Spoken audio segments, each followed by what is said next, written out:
Hello, my name is Ryan Sarner with the Stillwater Fire Department. Today we're going to walk through my PowerPoint pre-incident plan for Aspen Gaming. Aspen Gaming is located at 1709 Greeley Street South, Stillwater, Minnesota. Aspen Gaming is Type 3 construction. It's primarily masonry brick on the outside with lightweight wood construction for the roof, truss, and shingle system. The attic is fully insulated with no storage. The building is sprinkled. It has a dry system. The hours of operation are Monday through Friday, 9 a.m. to 5 p.m. The building is 5,775 square feet. It has a 2.5-inch FDC connection in the northwest corner of the building. Some of the hazards. Content fire risk. This building houses arcade games, ATM machines, and anything else that would be in an arcade. The contents are always changing based on seasonality. The contents also go to fairs, so they could be empty. The building could be empty or could be full at any point in time.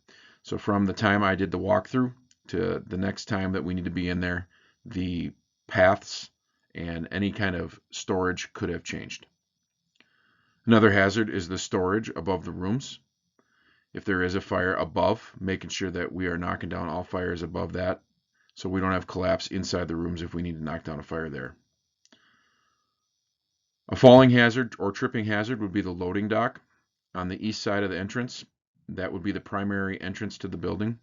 Having to go up and over with hoses and consistently walking is going to be a trip hazard.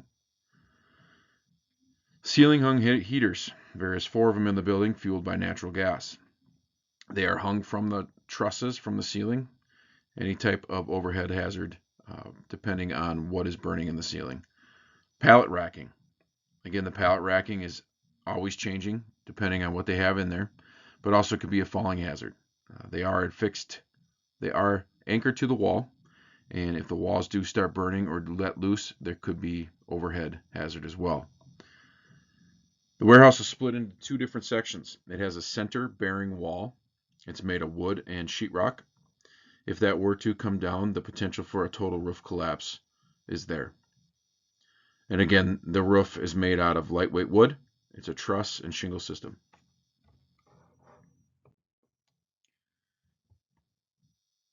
Here is the layout of the building. On the east side, you can see our entry point. The entryway has 2 different ways to go. You can go to the left to one side of the building or to the right to the other. The green box in the northeast corner is our electrical panel for electrical shutoff. The sprinkler shutoff for the dry system is in the northwest corner, furthest from the entry. The gas meter is on the exterior on the southwest corner of the building. The fire hydrant is located 2 driveways over. Our entry drive is on the northwest corner of the building, and then there's an apartment building entryway and driveway right to the north of that. And then the fire hydrant is 138 feet from our FDC connection and 239 feet to the corner that is in the middle, in between the entryway and the fire hydrant.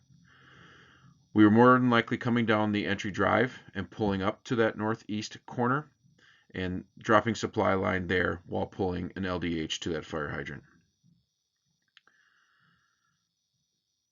The labeled in gray hash is the storage above the rooms. We have a restroom and an office. There is an FDC at the northwest corner. And then the blue boxes are the ceiling mounted natural gas fed overhead heaters. Also at the entry point on the east side of the building, we have 4 doors. 2 of the outside doors are permanently fixed wooden doors for the potential of falling as they start on if they were to start on fire. And then there are 2 newly installed aluminum overhead doors closest to the entryway that we could use for entrance, exit, needing to gain access to the building. On the inside of the building, at the back side of the furthest west by the restroom, there is an overhead door that could be shut or remain open. It is a primary point to get to the other room if we do make it to the back of the building. for a possible exit.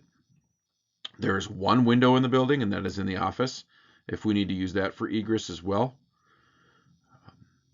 Another hazard is there's not many exits on the back side of the building. I should say there's no exits on the back side of the building.